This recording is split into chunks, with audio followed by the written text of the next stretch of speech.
Nice to see you, those of you who are on. It's really a joy to be connected. Uh, it never gets old. We never tire of it, whether in sadhanas, seeing each other, or in these classes, or in other ways in which we connect. It's really a joy. I was just speaking to Haridas Ji from Ananda Bangalore, and he was expressing the same feeling of how wonderful it is that we can all still be together, and in some ways, more frequently. Some of you we see every day in the sadhana or in classes and things, and that's really what community is. And it's what is nice to be able to do in person, and if there is a time when we all live close to one another, that would be great to just be able to drop in, just to walk from your kitchen over to the temple here. But in the meantime, with Zoom, you can actually carry the temple into your kitchen, on your phone. And so it's very nice to be able to have this capacity, especially at this time. So one thing that I'd like to watch a video of Swamiji with you, and one video that we have of Swamiji talking on things related to Sri Yukteswar are the yugas, that topic of the yugas. In fact, this is the continuation of the video that we watched last week on the yugas of Swamiji speaking. We're not going to talk more about the yugas together now in class afterwards, unless you have questions. But still, for the sake of seeing Swamiji, and also it fills in an important piece that we didn't really go into at all. We talked about the yugas last week from the point of view of Scripture. What does Manu say about the yugas, so that we know there are yugas? And keep in mind, he was writing in Satya Yuga, as Sri Yukteswarji said. So we understand it from the point of view of Scripture. We understand it from the point of view of history, in terms of how the mistake in the calculation came about. We even understand it to a certain extent, or we went into it from the point of view of the cosmos, or astronomy, and the placement of our planet and the solar system and all of that. But a very important piece, and perhaps the most compelling of all, is how does it relate to recorded history? What, in terms of forgetting any theories of the yugas, let's just look at the facts of history and see, did anything change in the years at the end of Kali Yuga and the beginning of Dwapara Yuga and so on. This ties into what Swamiji wrote in Conversations with Yogananda, this wonderful book that he was actually launching. He wrote the book in India. It was the first book he wrote in India in 2003 when he came to India. He since wrote many more books in India, but this was the first, and it really is special to all of our hearts because it represents the launch of Ananda in India, this book, Conversations with Yogananda. It also was the basis for these 365 television shows that he recorded in 2004 and 5. So we'll watch this continuation of this conversation that Swamiji was in the middle of, and we'll see part 2 now.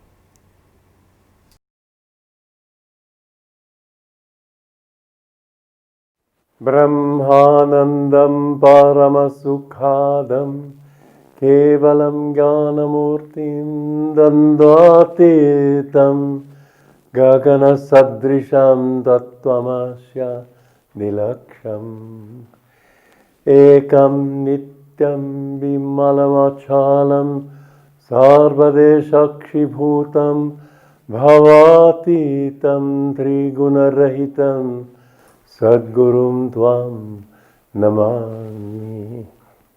I bow to my Guru. I bow to him as the representative of God. I bow to you as expressions of God. We were in a very interesting, I hope, to me fascinating, and also controversial subject yesterday, on the subject of the yugas. Because I know that the tradition in India, and just about everybody in this country believes it, If they believe in the yugas at all, they say we're in Kali Yuga. But my guru's guru was a great master and also a great astrologer and astronomer. And he discovered, studying the ancient almanacs, that in fact we have left Kali Yuga. And the interesting thing is, see, he wrote back in 1894. Well, the things that he talked about, scientists didn't even know them, but they have been corroborated since then. There are two little things that have not yet been corroborated, but science is, again and again, every 10 years it seems like you're having to reinvent so much of what they know.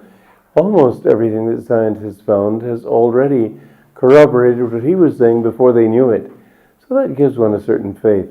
Another thing that gives one faith is that history does seem to justify what he said and does not justify a gradual descent into greater and greater darkness. So let me continue, because this was the longest saying in this book, but so interesting that I hope you will agree with me and allow me to read it to you. Taking up from yesterday, it seems premature to be too dogmatic about anything science claims, since it has had too often to revise even some of its basic tenets.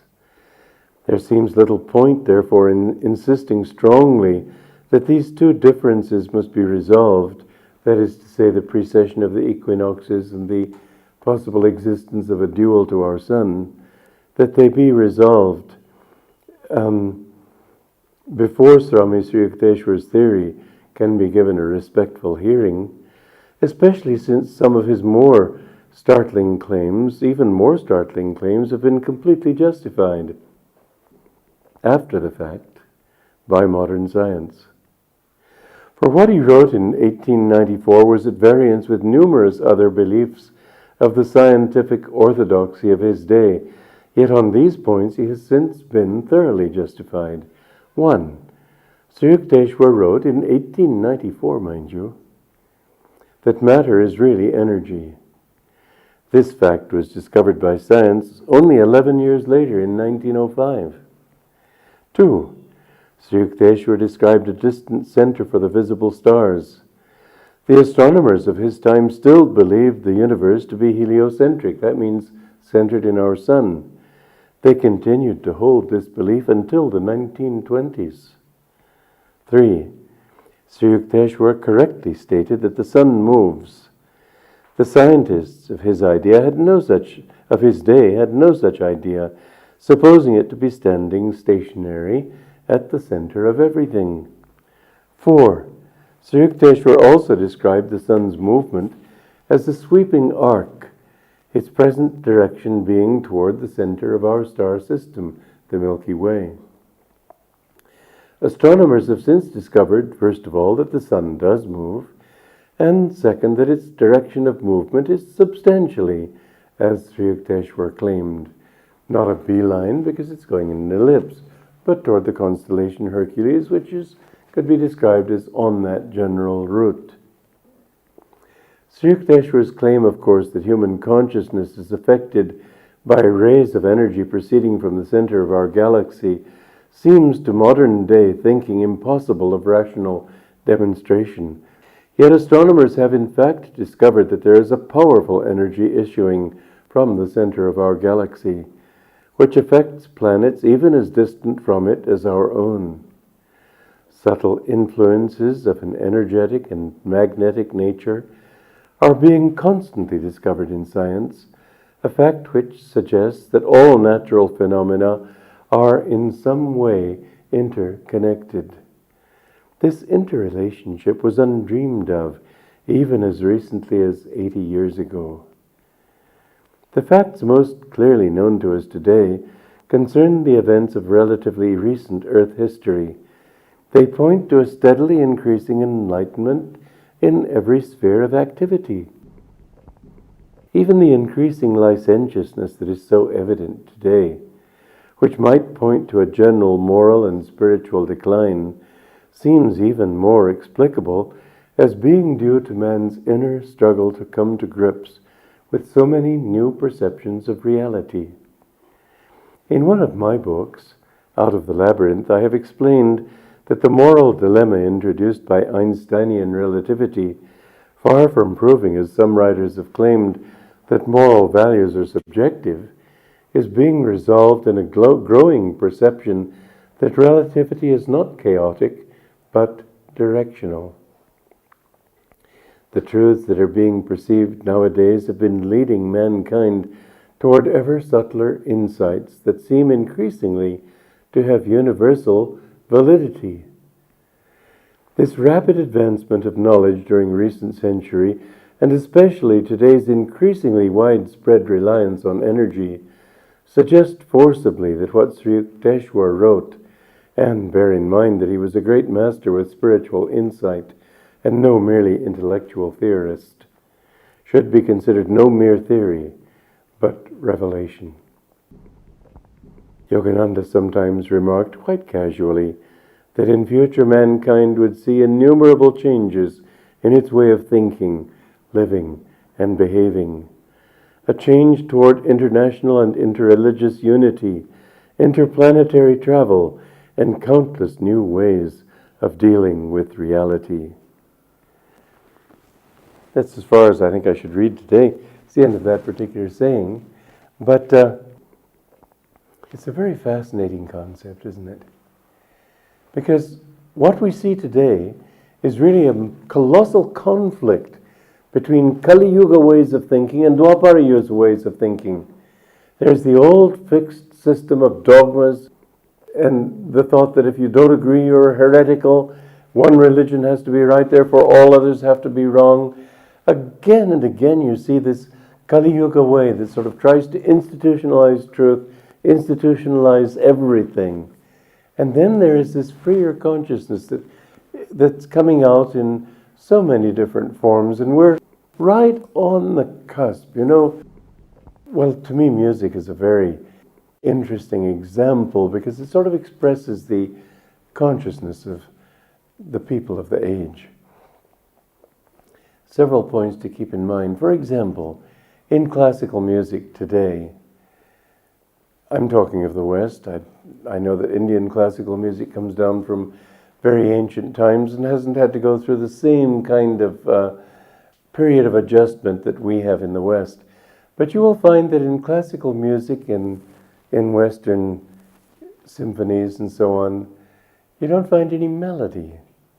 An interesting feature of Indian music is that it's melodic primarily. Another thing is rhythm.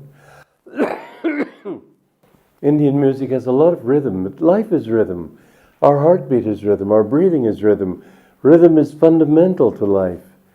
But in the classical music in today's, today means for over a century, there's been such confusion even in rhythm. I'll never forget a symphony I heard. I'm trying to remember who wrote it. May have been Elgar, I'm not sure. No melody, no rhythm, and no harmony. What else have you got in music? Indian music doesn't have harmony. In the songs that I have written, which you hear at the end of these programs, I bring in harmony, and I believe that harmony is basic to our nature, to the way we think of things. We like things to be harmonious, we like things to work together, but it is intriguing, this difference, because the Indian music is basically only melodic and rhythmic, and it's sort of the song of the individual soul in aspiration to God. Melody expresses aspiration, and if there's no aspiration, there's no melody. And the interesting thing is that in the classical melodies of the 20th century particularly, there's no melody. They almost scoff at the idea of melodies as if it was sentimental. That's because they have no ideals. They have no aspiration. I went to a symphony concert at Santa Cecilia in Rome a couple of years ago. And the composer I think he could have brought the pots and pans from his kitchen. That's what the music sounded like, bang, bang, bang, bang, and just a lot of confusion. And at that time, I'd forgotten to turn off my cell phone, and my secretary called me on the cell phone, and it was a bit of an intrusion, but nobody noticed. It was just one more noise. Well, this kind of music is only the sign of a transition period. People don't yet know. They've got their old forms. They no longer work. They know they've got to come to something new. They're experimenting, but it's really chaos right now. I have tried in my music, and I hope with some degree of success, to bring music back to soul music, to express who and what we really want in our hearts. And you know, it's interesting, but I haven't written a single note that didn't come from my own deep feeling. But you know, another thing that's interesting, popular music, because popular music doesn't aspire to be very profound or intellectual, it just expresses the usual, ordinary. Well, I remember a friend of mine, he used to be the mayor of Bangalore in Keshava. He said, when I was in America, I heard all the music always just, I love you, you love me. Well, yeah, there's too much of that kind of thing. The music of India with its aspiration, not Bollywood, but the real bhajans, the real songs of aspiration. Jao, jao, mere sadhu, raho guru ke sangha. So beautiful those songs are. Rabindranath Sangeet, oh, how I love to sing them. But anyway, this popular music, because it's something everybody has felt, so you find still beautiful melodies in that popular music because the aspiration is there. It may not be the highest aspiration, but there is some. And so you find some beautiful melodies, like that one, night and day you are the one, only you beneath the moon and under the sun. And when I hear that, I think of God, and it inspires me. But music should have melody. Melody should have aspiration. This is what India has not lost. But gosh, when I go to some of these malls here in Gurgaon where I live, it's just terrible. How does that one go? Oh, I thank God I don't remember it. Because the melodies are just pointless. You see that. We're in a transition stage. And we see it in war. We see it in peace. We see it in governments. We see it in everything. People don't know where they're going. And so it's easy to think we're falling into Kali Yuga. But the thing is that if we're falling that fast into Kali Yuga, my God, after 430,000 years, we're going to be animals. But the truth is, it's a transition period where man is trying to find his way again.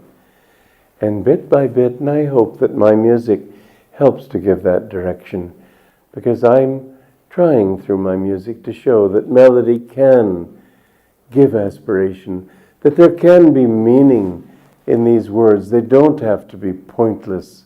That when I sing life is a dream, it's a truth. Time like a stream carries our burdens away. There's truth. I haven't written a single word that didn't have the full sincerity of my own heart. But I tried to make it poetic so that people would feel. And then I discovered, and this was very interesting because I hadn't learned harmony really, but I found that harmony has a law. The Western music with its harmony is more like either the different aspects of society learning to work together.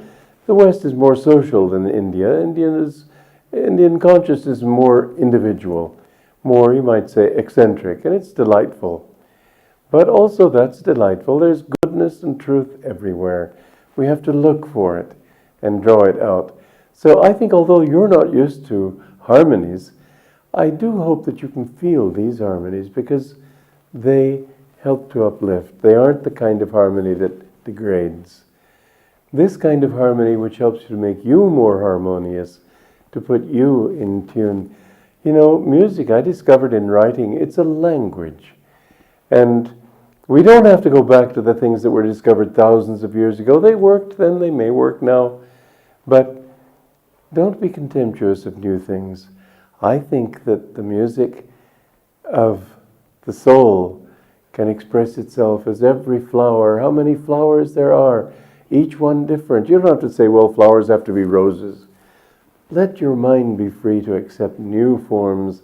This is what Dwapara Yuga is bringing to us. This consciousness that is coming into the world now is more fluid. It's more adaptable. It's more saying that whatever is, let me go with it. It's reducing the dogmas and rigidness and sort of hewn in granite kind of consciousness that is of Kali Yuga. It's coming out into the flowing stream so that mankind begins to understand that truth is fluid. This is what I've seen in the great saints that I have met. Their fluidity of consciousness. They're able to adapt to everything that happens. When my guru came to the West, he didn't say, I'm a Hindu. He said, I'm a human being. I'm a child of God. And he accepted the new expressions of God in America, and wherever he went, it was all God. I remember a delightful story he told when he went to Radio City Music Hall, one of the very opulent places in New York, and he enjoyed it thoroughly. He said, well, I paid my ticket, this way I own the building. And he enjoyed his building for a while, then when he'd had enough of it, he gave it back graciously to the management and walked out a free man. This is how his approach was to the Western culture. He enjoyed it, and he let it go. This is Dwapara Yuga too, it's fluid.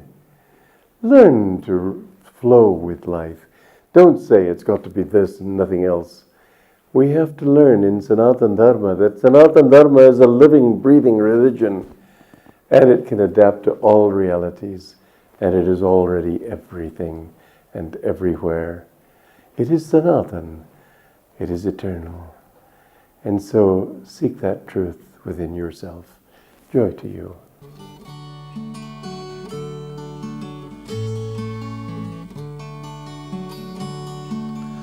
Life is a dream, time like a stream, carries our burdens away. Never despair, joys everywhere, love can befriend you today. Free from all care, like birds on the air, soar above griefs and worries, seek joy and be gay. Often on earth, things of great worth, worldly ambitions defy. Sometimes a friend helps us ascend up from life's cares to the sky. Love is a star, though shining afar, it can guide us and help us toward light to draw nigh. Life is a dream, time like a stream, carries our burdens away. Never despair, joys everywhere, love can befriend you today. Free from all care, like birds on the air, soar above griefs and worries, seek joy and be gay.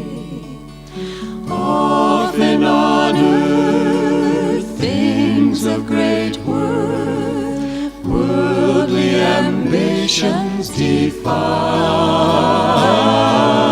Sometimes a friend helps us ascend up from life's cares to the sky. Love is a star, though shining afar, it can guide us and help us toward light to draw nigh. Love is a star, though shining afar, guide us and help us toward light to draw nigh.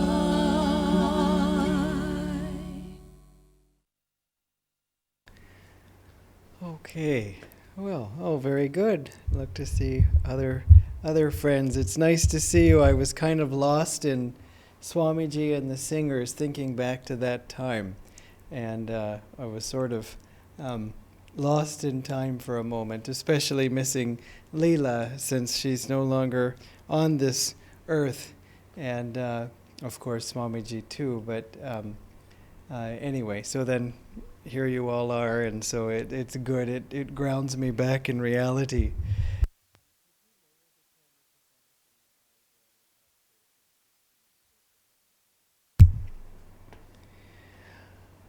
Okay, so in order to just remind you where we were and where we're going, and I wanted to, as you know, last week we spoke of the yugas, and that is from the introduction of the book.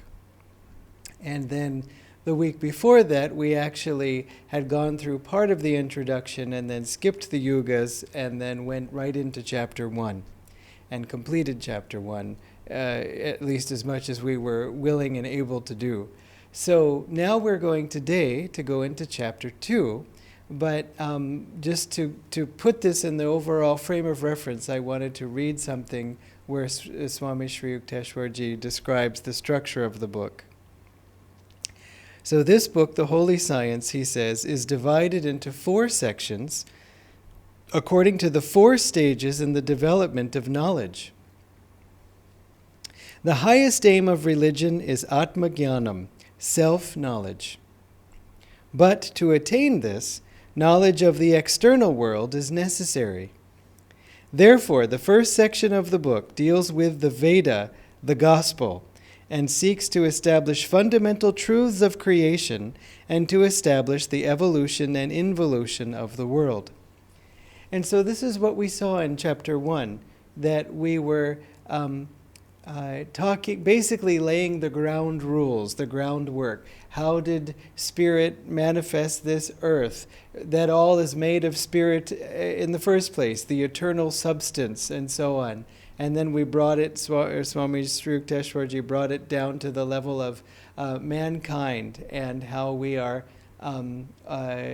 seeking, emancipation and how we need the help of a guru. So from the most vast and cosmic, he then brought it down to our level and then said, we want to merge back into that vast cosmic reality. Again, the eternal substance. I love that phrase that he uses. So that was also drawing connections to the gospel from the Christian scriptures and so on, from the Bible. He was showing how the same truth was expressed in both sets of scriptures.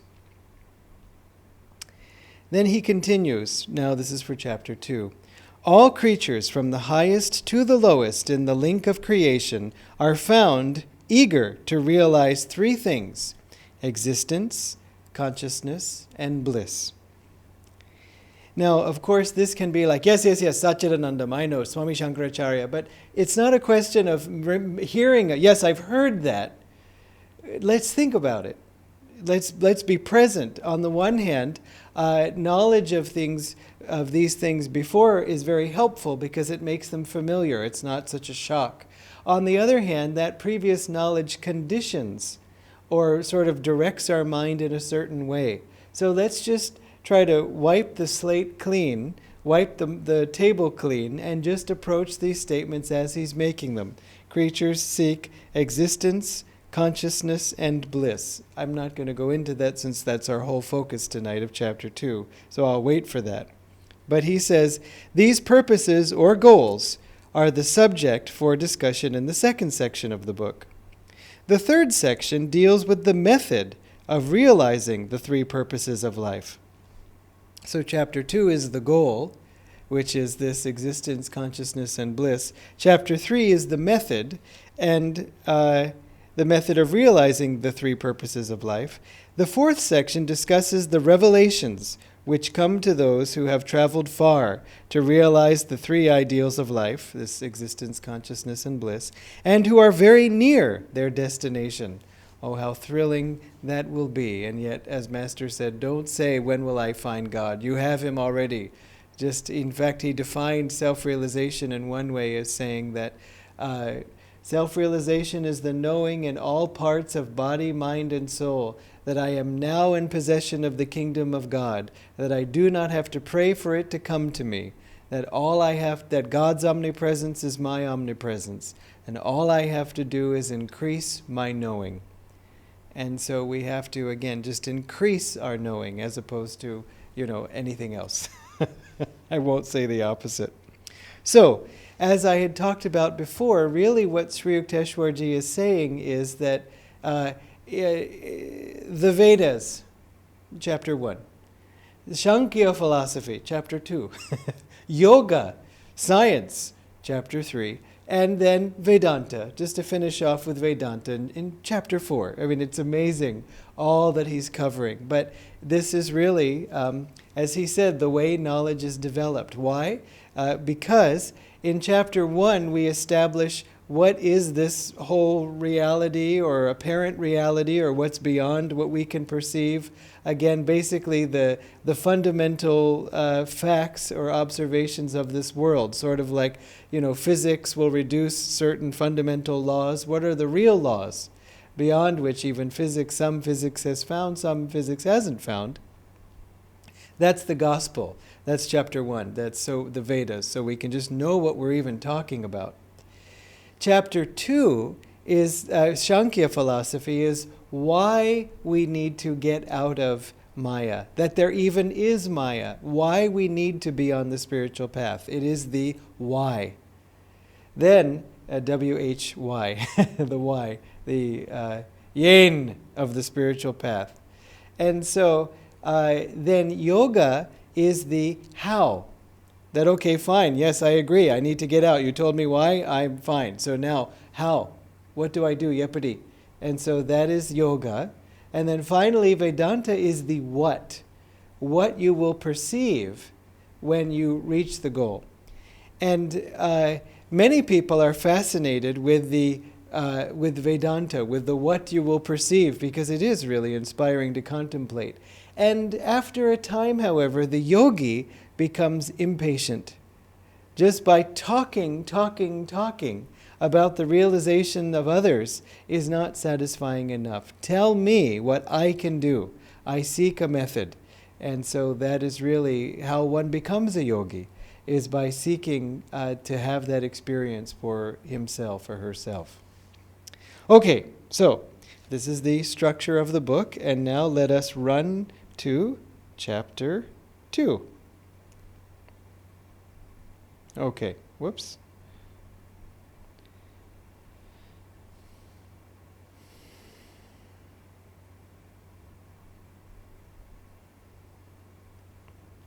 Okay, chapter 2. If you're following along with me in the book, it's page 25.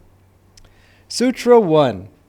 So after we've talked, Sutra 1 just is, hence, there is a desire for emancipation. And so he'll remind us about the hence. Hence will remind us why there is a desire for emancipation, but there is a desire for emancipation. And so the subheading is liberation, the prime object, meaning the prime goal. When man understands, even by way of inference, the true nature of this creation, and what he says by inference, remember he says that everything we perceive through our senses is by inference. It's not direct perception, which could be had, for example, by intuition. We're inferring reality because we're only getting these electrical signals and so on passed into our brain. And so it's a little bit like a virtual reality, a VR simulation that's created for us. Or if you saw the movie The Matrix, it's a little bit like that. It's a big hologram or a sort of a hallucination on 5 levels. Not literally, there is a reality, but we only perceive it indirectly. We think we perceive it directly, but it's only indirect. Another way to simply explain it is, if you can see the light of the astral world behind this material world, then that's more real than what you're seeing. So everything we're seeing is sort of not the full picture. So, when man understands, even by way of inference, the true nature of this creation, the true relation existing between this creation and himself, and when he further understands that he is completely blinded by the influence of darkness, Maya, and that it is the bondage of darkness alone which makes him forget his real self and brings about all his suffering, he naturally wishes to be relieved from all these evils. This relief from evil, or liberation from the bondage of Maya, becomes the prime object of his life. And so you see, it's just so wonderful how clear it's put. It's not by saying, because this is what the scriptures say, or even what Sanatana Dharma says. It's fine to quote Sanatana Dharma as the truth. It's different to quote it because it is Sanatana Dharma. Did Krishna quote the Bhagavad Gita to people when he was teaching them? There was no Bhagavad Gita. He was the one who was actually to create the Bhagavad Gita, at least by his own words. And so he wasn't, beating people over the head with the Gita. He was just saying the truth. And so it's very helpful when the truth can just stand on its own without, needing sort of footnotes and bibliographies and all these other things to support. That's why it's true. It's true because it's true. Sanatana Dharma does not say these statements are true because of Sanatana Dharma. The Vedas don't say, and quoting the Vedas, they can't quote themselves. They just are the Vedas. It's just the truth. So, remember, whenever we pray for liberation, to remember liberation from what? Liberation from Maya, yes, fine. Liberation from suffering, yes, fine. And liberation from our personal delusion. Because Maya delusion is both impersonal and very personal. And it is our own eyes we need to clear up, nobody else's. Okay. And by the way, it's just very peaceful to the heart. Liberation becomes the prime object of his life. If you feel that way, it brings a lot of joy that it can just be said, the prime object of my life is more money in the bank, eternal life without any suffering, the marriage of my children. No, liberation. You see? Okay. Liberation is stabilization of Purusha, Jiva or soul, in its real self. Okay, so we're going to find out what this means. But we've said we want liberation. Now, what is liberation? How do we get there? How we want to get out of Maya. How? What do we need to accomplish? The heading, residing in the self, is liberation. Sri Yukteswarji says, when man raises himself above the idea creation of this darkness, Maya, and passes completely out of its influence, he becomes liberated from bondage and is placed in his real self, the eternal spirit. And the important word or phrase here is real self. You see? When we are liberated, it is not the case that having been born flawed, impure, unworthy, and sort of worthless, we finally do enough good, accomplish enough spiritual growth that we can stand as a true citizen in God's realm. When we finally come out of this, web of confusion and misbehavior and things that we do, we become our real self. We become who we truly are. Our nature is essentially pure. Our nature, our soul, is a part of God. It's divine. We are good people, all of us, even the worst sinner. We are all good people who sometimes are confused or acting under the influence of evil or confusion. There's an even better word for it in a way.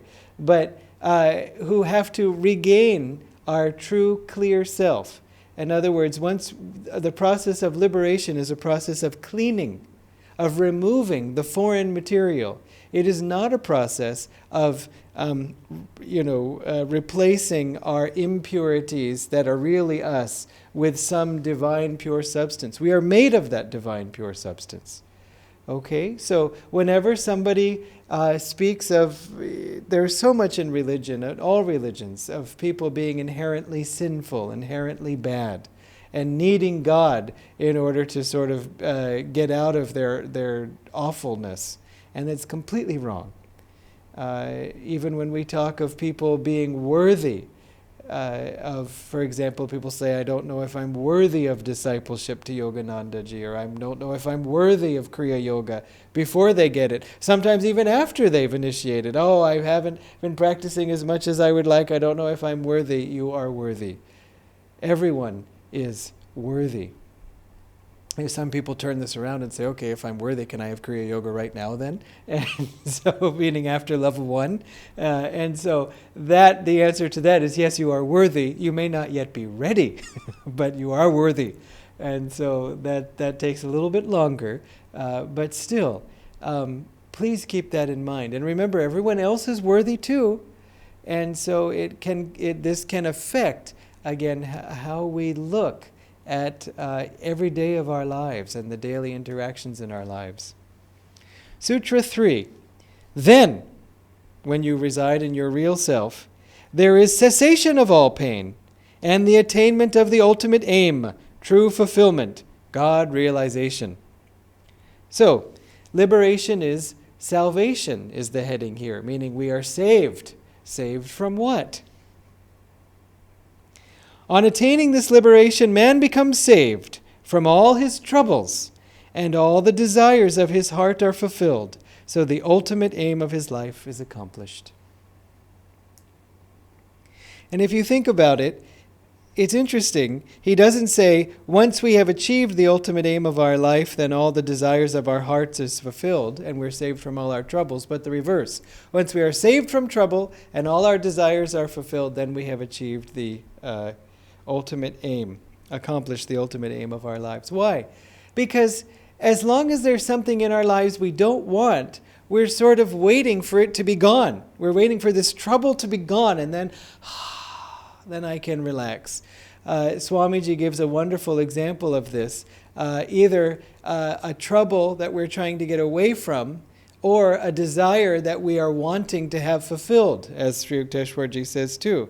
What we need. So our likes and dislikes are of this form. Either we want something and we're not at peace until we get it, or we don't want something and we're not at peace until it's gone. And so Swamiji describes this process as taking a little part of your flesh, your skin, and pinching it. I'm pinching my hand if you can't see. And so he says, suppose we have a desire for something. I really want to have whatever it is. These days, it's like I really want to have enough urd dal, backstock, or something like that, or enough rice. But anyway, so I want to have enough of this. I need to have it. I want to have it. And suddenly we create a pinch. When we woke up in the morning, meditation fine, cup of tea fine, and then suddenly, oh yeah, I want that. He said it's like pinching. And then suppose that the order that was delayed, the shipment, finally comes, and knock, knock, knock, and Amazon, and okay, fine, and it comes, and the desire is fulfilled, and we release this pinch on our skin, and then we feel this great relief. But the thing is, we're only feeling relieved from the pain that we ourselves created. So, in fact, Dharmini and I will often say this to one another. When something that finally needs to happen happens, we will go, unpinch. Because we'll laugh, because we acknowledge that we didn't have to be worried about it or tense about it just because it hadn't happened yet, or desiring it, hoping it happens and all this. I just had pinched myself, and now I'm so happy because I have unpinched myself. That's all. And so when we can fulfill these desires and remove our troubles, this is the goal of our lives. Now if you say, well then why don't I get working on fulfilling those desires outwardly and getting rid of all those troubles and all the people who bring me troubles, then is that how to do it? Someone asked Swamiji that. He said, you can try that way, but it takes forever. So let's find another way. Sutra 4. So this is kind of the bad news. So just to remind us of Sutra 3. There is cessation of all pain and attainment of the ultimate gain, true fulfillment, God realization. Sutra 4. Otherwise, Otherwise, birth after birth, man experiences the misery of unfulfilled desires. So if we finish all the desires now, excellent. Otherwise, kashtam. Inora, inora, inora, inora, inora, and so on. Why man suffers. So long, however, as man identifies himself with his material body and fails to find repose in his true self, he feels his wants according as his heart's desires remain unsatisfied. To satisfy them, he has to appear often in flesh and blood on the stage of life, subject to the influences of darkness Maya, and has to suffer all the troubles of life and death, not only in the present, but in the future as well. What I find interesting about this also, in addition to everything, but specifically, is how he says man has to appear often in flesh and blood. And if you think about it, it's kind of funny. Like, you have to appear in flesh and blood. We sort of take it for granted that here we are in flesh and blood. But if we have to appear often in flesh and blood, what are we appearing in the rest of the time? It's sort of like, oh, guess what? We're having a good time in the astral world, but we're starting to think a little bit about sambar. And then Sri Yukteswar shows up and says, you know what? It's time for you to appear in flesh and blood. And we go, oh, no, but I'll get sambar? And just like, no, you're going to Norway. Oh, maybe they have South Indian restaurants there. But, we see that it's funny to think of ourselves running around not in flesh and blood. We can relate to this. It's sort of like, okay, today you have to appear in formal dress. Okay, so we get all dressed up. Today you have to appear in sari, and so we'll go through the work of that. Or today you have to appear in white clothing, and so, for that occasion we put on the white clothes. But, that's just not us. And so similarly, now we have to appear in flesh and blood. Makes you wonder, like, what is it like when the astral body sort of enters the physical body and is kind of, checking it out. It might be fun at first, kind of like, look at what I can make these bones and everything do. If you have ever, you could imagine sort of driving some heavy machine equipment like you see the people doing, like digging a big hole in the ground, and by just moving my hands I can make this big arm come and do all of this. That's all we're doing now with this machine that we have, that we're operating. Sometimes you see that's what babies are doing, when they're kind of going, what they're doing is trying to operate the device, trying to figure out, okay, when I move my electrical aura this way, the finger does something. Oh, they're just getting used to the thing. And so anyway, like if you get a new phone, you have to figure out how to use it. That's probably the only thing in our lives. If you pick up someone else's phone that has a different operating system, and it's like you can't even figure out how to get it to open, or how do I make a call? And it's so funny because you know how to use your phone, but not someone else's. So again, it's that sense of how something that we take as so fundamental is actually foreign to who we really are. Sutras 5 and 6. Troubles. Because remember, part of getting liberated is getting away from troubles. So, where are the troubles from? Troubles are born from avidya, ignorance. Remember that word, ignorance. Ignorance is the perception of the non-existent. Isn't that...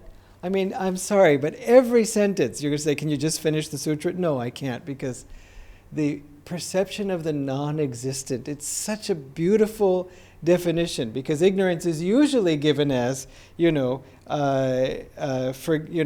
knowing the truth or not having knowledge or all these things, and it's the perception of the non-existent and the non-perception of the existent.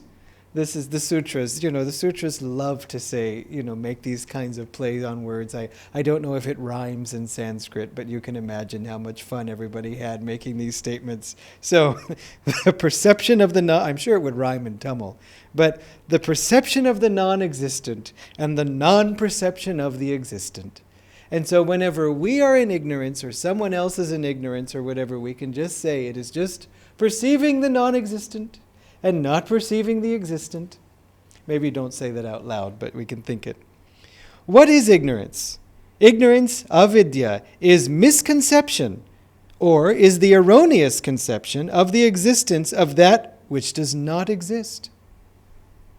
It's, we talk about how much we love bhakti and we like yoga, we like karma yoga. Jnana yoga is a little bit difficult. In fact, most Kriya Raja yogis are impatient with Jnana yoga, which is content only to say big words and not actually do anything. But Jnana yoga, it just cuts through all kinds of confusion and just lays it very clearly. Swami Master said that, Sri Yukteswarji expressed himself in terms of cold spiritual mathematics, but sometimes it's very refreshing to have a little bit of cold spiritual mathematics. You kind of, it just again cuts through all the noise. So, the erroneous conception of the existence of that which does not exist. Now, what does this mean? Have you ever had the experience of getting some news or having a thought about something that's wrong and getting really mad? I have, and then finding out that that the news was false. I once thought I was past the deadline for making a payment on something that I had forgotten to pay, and I got really frustrated with it because I heard someone else talking about how they were late, and I thought, I am late too. I forgot to pay this thing, and I got really frustrated. It was really stupid. I was frustrated at myself, but of course I was also frustrated at this thing I had to pay, and it wasn't even my fault, and I shouldn't even have to pay. And I logged in, because you were paying online. This was in America. I logged into the site, and I was past the deadline, and the fee was unchanged. There was no late fee applied. I was late. It said I was late. Pay by this date, but no late fee. Anyway, even though they had warned dire late fees, they hadn't applied them. And there was nothing wrong, and I was amazed at this whole story I had cooked up. I had cooked myself up over nothing. Nothing was wrong. You could say even if there was a late fee, what matter would that be? And that would be true. But there wasn't even a late fee. I had just made it up in my head. So that was a beautiful example of the erroneous conception of the existence of that which does not exist. So there's just no point in that. We need to know the truth. And the devotee wants to know the truth. This is really what makes you a devotee. Not just if you're devoted to God, if you love God, but if you want to know the truth. This is really what separates devotees from non-devotees, you could say. I'm sure there's other ways too. But what I mean is not the trying to separate, but what rather makes someone into a devotee. Because there are other people that you can say all these things to, and they can just say, it may even be true, but I'm just not interested. They don't care whether it's true or not, because they have their own interests. And that's fine, but that's something a devotee can't relate to. We have to know what is true. Why? It's hard to say. Maybe because we've had enough of ignorance and suffering. So we know it's only the truth that will bring us peace. But this is also why many people who are scientifically minded, mathematically minded, business minded, may not yet be interested in God, but they are interested in the operation of truth in this domain. And when they switch over to finally becoming devotees, they can progress very quickly. Through avidya, ignorance, man believes that this material creation is the only thing that substantially exists, there being nothing beyond, forgetting that this material creation is substantially nothing and is a mere play of ideas of the eternal spirit, the only real substance, beyond the comprehension of the material creation. This ignorance is not only a trouble in itself, but is also the source of all the other troubles of man. Everything comes from ignorance. All problems. It's amazing how simple he makes it, how clear. If you think about it, so often when we're upset about something emotionally, it's because of ignorance. Think about it, a grief, a great pain that we've endured. I'm not talking about, I had some little something and then whatever, but some great grief. If we can find a way to understand why it happened or what we gained from this tragedy, which we don't often see right away, but we may see in time. or that we see so many other people having suffered a similar tragedy. And therefore it gives more meaning to the fact that, well, we did our part too. Just as that woman who came to the Buddha saying, my son has died and it's wrong and I need you to do a miracle to bring him back to life. And the Buddha said, I can do so, just get me some gingerly oil. And she said, okay, no problem. And as she was heading for the door, he said, but make sure you get it from a house that has not known death. And she came back days later and said, I couldn't find one house where they were not grieving over the loss of somebody, either recently or in the past. And then she understood, and it gave context and meaning. When we find meaning, which is to say, when some of our ignorance is removed, then we feel relief from that suffering. So often it can just simply be, God, tell me why this had to happen. Or we see something and it seems wrong and we start to get upset, and then we find out the reason why this person did something, even if it was a mistaken reason. And we see, well, they were doing what they thought was best. Or they are just an upset, angry person. And so they tend to be kind of clumsy emotionally, stomping on the feelings of other people. But I can understand. How often do we say that? I understand. And that relieves our heart. Or if someone says to us, I understand, we feel, okay, they are not even ignorant of us. They understand what we're saying.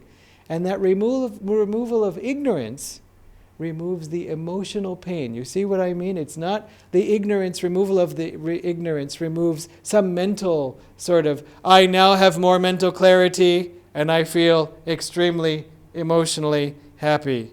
You know, it's so funny how people can get so mixed up in being too much in their heads. But I'm talking on an emotional level, how we find that relief from trouble by the removal of ignorance. Just help me to understand. Okay, I hope that makes sense. You can anybody nod? Just, okay, yes, thank you. I got one very strongly silent yes. And so I'm glad for that. Thank you, Sugantha.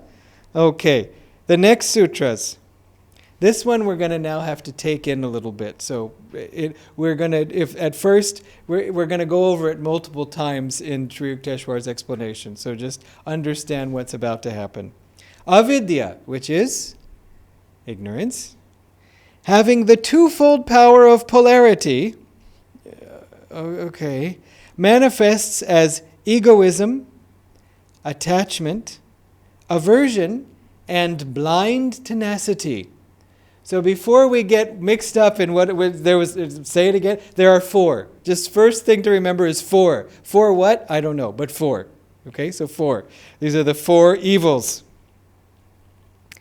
So, the scriptures continue. The darkening power of Maya produces egoism and blind tenacity. And so we go, okay, that's right. There were four things: egoism, attachment, aversion, and blind tenacity. So the darkening power of Maya produces egotism and blind tenacity. The polarity power of Maya produces attachment, attraction, and aversion, repulsion. So we start to have a way of understanding this. I'm going to leap to Sri Yukteswarji's explanation just so we don't feel like, okay, too many words, I'm officially passing out now, just tell me when it's over. So, ignorance is involved in Maya, is a part of Maya, is affected of Maya. You could even say is Maya in a way. And so ignorance, because Maya comes from duality. Remember that God manifested this universe by making one into many, by creating motion, the appearance of two. So we have duality, up and down, positive, negative, all of that. So because ignorance is governed by duality, that polarity, that's the polarity. You could say polarity is positive, negative, dualistic. So this polarity or dualistic power of Maya produces attachment and aversion, which means attraction, likes, and repulsion, dislikes. Okay, so that's all right. With ignorance, because we don't see what's true, we start to see what's untrue, and we don't see what is true, and so we start to like this thing and not like that thing, when we really should just know the truth and be at peace. So okay, hopefully that's clear. The darkening power of Maya, which is just, again, ignorance itself. Maya's whole purpose is to veil the truth, produces egoism.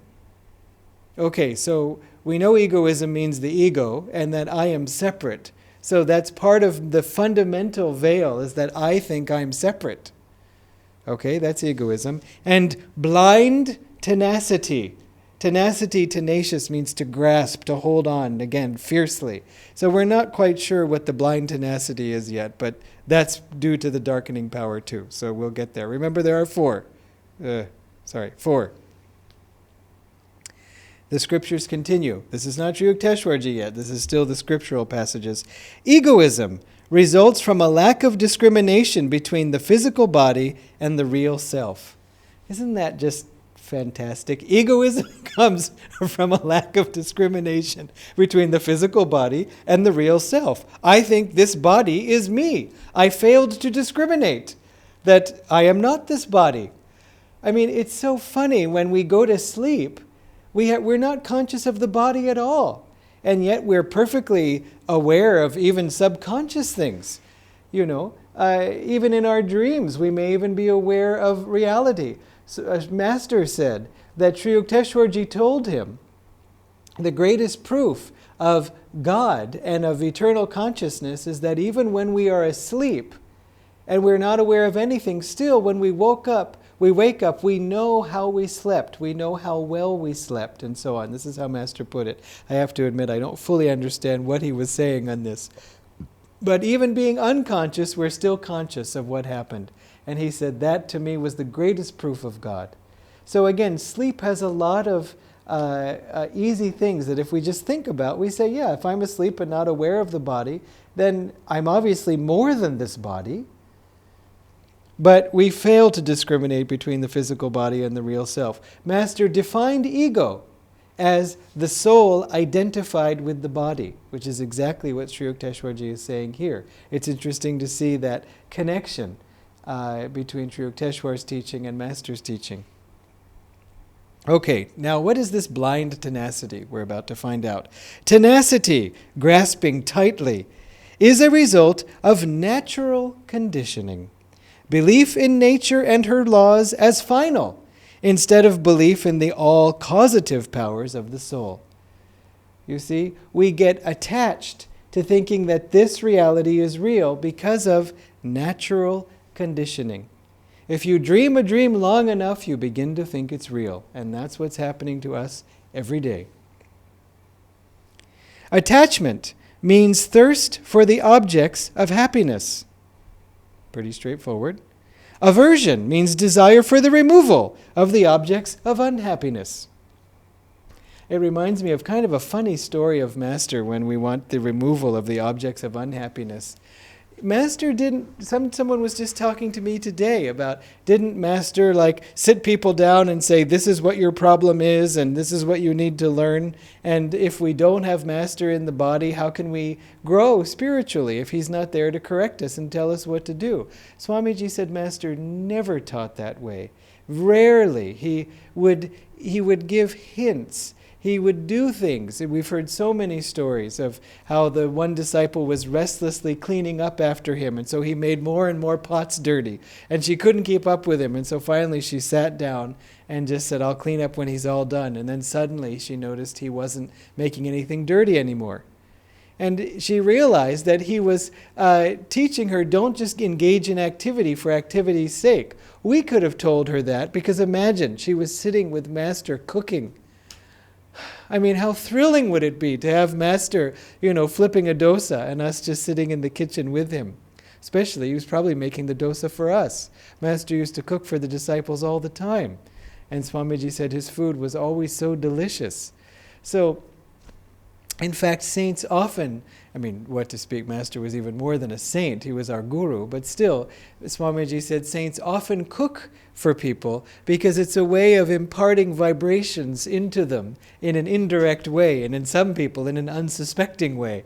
Because even somebody grumpy and saying, yeah, I don't know about all these teachings, but they'll still have their dinner.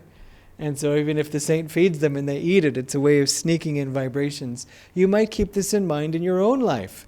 That if you have a particularly troublesome person, you might cook with positive thoughts in mind, and then find that as a way of sneaking that vibration into the person to try to help them. I'm aware that this teaching can be misapplied in other directions, which I discourage strongly, just because you want liberation. But still, think about it. I've often talked about, suppose the angry relative comes to the house. Not right now, actually. But supposing they do, and they're just coming to criticize or complain about the same thing that happened in 1979 and hasn't changed in all these years. I said, make them some tea. For one thing, it will allow you to put out positive energy, which will protect you, and also it will put something in their mouth, so at least for that moment, they won't be able to talk. Okay, so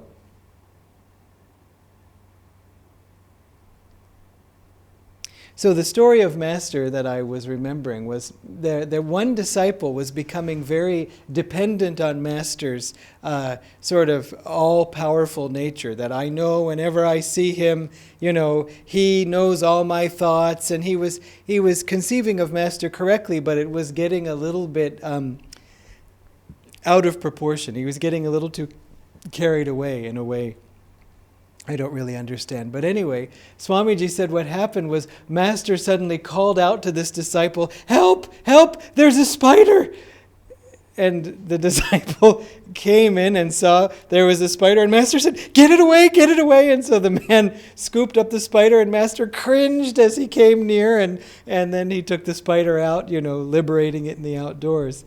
And Swamiji said the disciple knew the whole thing was just a show, just an act, just to try to test this man to see if he would say, "How could my guru be afraid of a spider? He must not really be as all-powerful." Swamiji said Master never cared what people thought of them, and he would behave in any way he felt, sometimes purposefully, to sort of draw out that delusion from them, and also to test them to see if they could survive it. And there was one woman who told Swamiji, or somehow told somebody, she went to see a spiritual teacher, so-called, and in the middle of his teaching, he sneezed. And that was enough for her. She got up and walked out. How could a spiritual master sneeze? He should be completely unaffected by disease. You even hear masters say, "You think yogis should always be healthy. There are plenty of oxes," he said, "that are healthy, but they are not yogis." It's so funny how if you can't feel, if you can feel the incredible powerful vibration that comes from a master, it thrills your heart. And then if he sneezes, you may wonder, but it doesn't overwhelm what you feel. But if you don't feel, then we get all caught up in these things. Or if we get affected by Maya and get confused, it can erase that feeling. Every disciple has to contend with that at times, doubting of the truth, doubting of the guru, and so on. And why did he say this? Because shouldn't he know? And Master writes something in Autobiography of a Yogi, or sometimes he says, "I forget now." How could he forget if he's one with God? Do you think God forgot? Couldn't he have looked it up in his omniscience? All these things. There are many reasons why Master might have said, "I forget." It might have been just polite. It may have been that he didn't wish to reveal a particular thing for various reasons, maybe known only to him and God. And so, anyway, when we approach things just on a mental level, intellectual level, our understanding is very brittle because we are not using our full powers. We're using only the mind, not the heart. It is not the case that we say, I go more by mind, I don't go by heart. It's ridiculous. Even to say I go more by mind, I should have practiced that phrase, more by mind, more by mind. Even to say I go more by mind is only because you like to go more by mind. You see, it's your heart that says, no, I don't include any kind of feeling. I prefer to go by intellect alone. I prefer. What prefers? The heart. It's a desire. It's a like. No matter, you can't get away from it, so you might as well use your full mind and heart. If we go too much by heart, it can be helpful to have the mind also engaged, if for no other reason that you can explain these things to people if they ask. In your heart, you may just say, I love God. And that's beautiful. But if someone asks you about, Hong Sa or what are these teachings you follow, if you just say, I only love God, imagine that if that were our level 1 class, I only love God. From 2 to 6 p.m. That's a long time. Now, I grant you, a saint could say that, and with the power of their magnetism, win many people, I'm sure. But without that, then it's helpful to have some techniques also, some other things to do during the time when our mind is saying something besides, I only love God. And so anyway, I can't remember how we got onto this thread, but I hope it's relevant. Okay, so ignorance is the source of all troubles. Well, we remember that. In order to understand how this ignorance is the source of all other troubles, we should remember, as has been explained in the previous chapter, meaning chapter 1, that ignorance, avidya, is nothing but a particle of darkness, maya. So ignorance is just one particle of maya, okay, taken distributively, whatever that means, and as such, it possesses the two properties of maya. So again, because ignorance is maya, it has this dualistic nature. The one is I was wrong by saying two properties of maya. Maya was explained in chapter 1, which we did not cover, and that's the problem, that it has two properties. One property of maya is the darkening power, by the influence of which man is prevented from grasping anything beyond the material creation. That's the whole point, right? Maya is the curtain saying that only the material creation is real. This darkening power produces asmita, or egoism, the identification of self with the material body. Remember, ego is the soul identified with the body, we know that, which is but the development of atom, the particles of this universal force, and the abhinivesa, or blind tenacity to the belief in the validity and ultimate worth of the material creation. And I have to say that, again, I just love that phrase, that because this darkening power of Maya produces egotism, somehow I am this body, and the blind tenacity to the belief in the validity and ultimate worth of the material creation, that this material creation has ultimate worth. How many times do we see that? What is the stock market doing? How is the economy doing? As if it has some ultimate worth. I agree, we have to be able to put food on the table and all those things. But again, to think that really there is an ultimate worth in this dream, in this material creation, is really quite something. And I say that too because so often the devotee is assaulted on all sides by people saying the material creation has ultimate worth, and saying do not meditate. If you must, you have some time for meditation. I understand you should have a balanced life, and so that's fine. For meditation you can give perhaps 1 minute, and the remaining 24 hours times 60 minutes in an hour minus 1, you should give to Maya. In your life, you should be balanced. And remember that sannyasi stage is only after 80. That's when you can take level 1.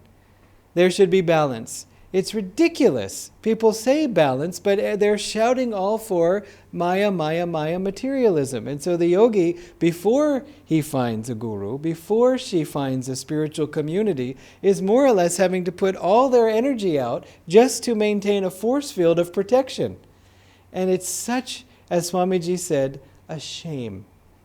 Because we can do it, we have to do it, it makes us stronger, but that's a lot of energy just to have a shield around you. Because we are so influenced by the thoughts of others. Even if we're having to resist them, still, that's an influence that we have to put out energy to resist. That's why the power of satsang, of company with other truth seekers and with truth itself, is so wonderful, because we can just let our force fields down and just swim in the same healing waters with everybody else. We can inspire each other, energize each other, motivate each other, magnetize each other. The guru often speaks to you through your guru bhais, either directly or indirectly, by if you see your actions are generating harmony and upliftment among your spiritual family, or are they generating disharmony? It can be a reflection of the truth or the correctness of the actions, or of the correct timing of those actions. Maybe it's the right action but at the wrong time, and so therefore it makes it temporarily wrong. Wait, before saying that thing. Wait and see. Maybe the person will come to it on their own. Now, so Swamiji puts this beautifully, this tenacity to the ultimate worth of the material creation, the false belief of the validity and the ultimate worth of this material creation. He wrote a song, the words of which are, "The wonders that man did carve out of stone, and wove out of music, then called them his own, did last a brief hour, as in Greece and in Rome. It was grace at last that did free us, when our souls sought love alone." I loved that phrase because all around me people were saying, you must, believe in all these things. You must live a materialistic life and not be spiritual, when I was first getting on the path. And I loved that phrase, did last a brief hour. I would just say it again and again and again. And also another song, these are from the oratorio. To souls that were fallen, he, meaning Jesus, to souls that were fallen, he spoke of God's love and coaxed them with kindness to turn back again. Forsake, he said, the fulfillments of earth, for the comfort they bring you lasts hardly an hour. Again, another hour. It just did last a brief hour, lasts hardly an hour. And we know that. We get something and we love it, and then we get a scratch, and then we say, oh, well, it's not new anymore. And the real cycle we go through is we work so hard, we get the thing, we love it. I love it. And after a day or two, when we stop getting so much joy, we get our friends over. See this new thing I have? Oh, yes. And so we get a little bit of joy that they love it. And then after a week, what is it? Just the same old thing sitting on the shelf or on the table, you see. Whereas if we have something precious to us that is, something related to a sacred ceremony that we went through, or our copy of Autobiography of a Yogi that gave us, in fact, discipleship and Kriya and all these things, then it's rich with real meaning. Plus it has master's vibrations in it. So then that is not an object. That is also something born of spirit. And so that gives and gives that way. Okay, so this is a short chapter, and so I'm feeling at liberty to just go on in all these other directions. By virtue of the second of the properties of Maya. Okay, so the first quality of Maya is the darkening, which produces egoism, that I am this body, and also the blind tenacity that this material creation has ultimate worth. And by virtue of the second of the properties of Maya, which is duality. Ignorance, or avidya, in its polarized state, produces attraction for certain objects and repulsion for others. The objects so attracted are the objects of pleasure, for which an attachment, raja, can't be raja, but anyway, it's spelled just in English, so it doesn't have the little diacritical marks and so on, is formed. Attachment is formed for the objects of pleasure. The objects that are repulsed are the objects producing pain, for which an aversion, dvesha, is formed. Okay, that's pretty straightforward. You might ask at this point, well, no, don't ask at this point, we'll ask at a later point. Next sutra. The root of pain is egoistic actions, which, being based on delusions, lead to misery. Why man is bound? By the influence of these 5 troubles. Wait a minute, I said 4. 4 troubles, now there are 5 troubles. But wait. Ignorance, oh yes, the first one, and the maha, the root of all troubles. Then, egoism, attachment, aversion, and tenacity to the material creation. It's so wonderful. Just say, I think you're practicing too much tenacity to the material creation. It would just be lovely to say that to somebody. I mean, we have these little fantasies sometimes, but instead we just go, yeah, I understand. Because we have to. Because if somebody had come to us and said, what is Kriya Yoga? And we said, forsake the tenacity of the material creation, we would have said, Bhakalam.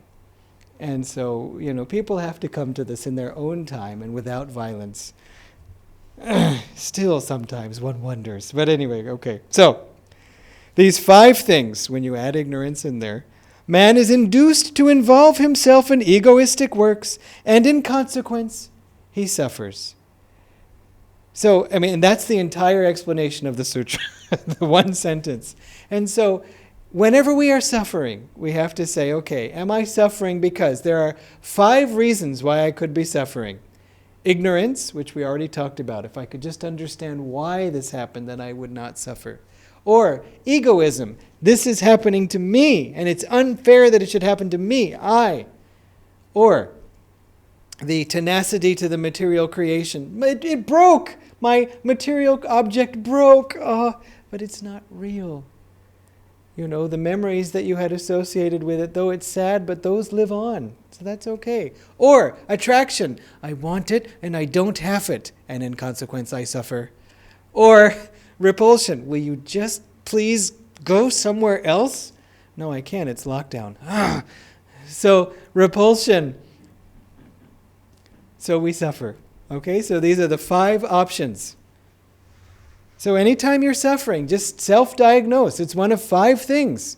Seriously, I'm not joking. This is the practical application of this teaching. If I am suffering, if I am upset, it is because of 5 things. Usually, we can simplify it down to 2 things. I want and I don't have, or I don't want and I have. It really comes down to that, a like or a dislike. That's really what it always is. That's for suffering. Master also said for anger. Well, the Gita says for anger. Whenever we are angry, it is only because our desire was thwarted. Our desire was blocked. If ever you are angry, or whenever we are angry, I should say, it is because we wanted something and we didn't get it. That's it. And so that can be helpful in 2 ways. First of all, if we're angry, we can take a step back, like a Jnana Yogi, which is helpful to calm the troubled heart and say, I'm angry because I wanted something and I didn't get it. What do I want? I want that person should speak nicely. That's not a big desire, but it is. Because we are therefore affected by, how this other person behaves. Whereas we could imagine being so calm that it wouldn't matter. Maybe they're suffering, and so why should we get upset about it? I mean that as a realization, not just as a theory. Why should I get upset about it? It doesn't bother me. I'm a yogi. Too many people fake it on the spiritual path. They say, yogis do not get angry. I am a yogi. Therefore, let me finish my sentence. I don't get angry. I'm a yogi. You see? It's all fake. That's called a spiritual bypass, when we try to leap to the end of the exam without actually having done any of the work. It's a pretense. You see people like this all the time. They're so involved in their holiness, but it's unrealized. And so I don't say it critically. At least they're trying to be holy rather than just jumping all into the senses or into the world. But it's better to be truthful for all the reasons we've been saying earlier. So it's just a step. Okay. Continuing on. Man's purpose is complete freedom from unhappiness. Once he has banished all pain beyond possibility of return, he has attained the highest goal. Isn't that, again, that phrase you may remember?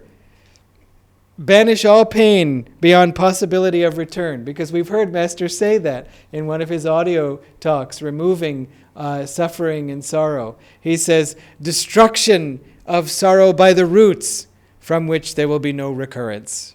He says that over and over again. He even says that in an article that we read recently. And so here it is, Sri Yukteswar saying, banish all pain beyond possibility of return. You see how interesting that is? Because so often we'll say, I want to banish all pain. Sure, take a tablet. You can banish all pain for a while. But the yogi says, I want to banish all pain beyond possibility of return.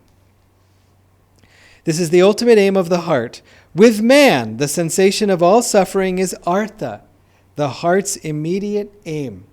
Not artha in terms of how we think of as wealth. Isn't it so funny how the words get mixed up? Artha is really our desire, not in the sort of that, but our aim, our goal. And people say, no, artha means wealth, because for too many people that is the goal.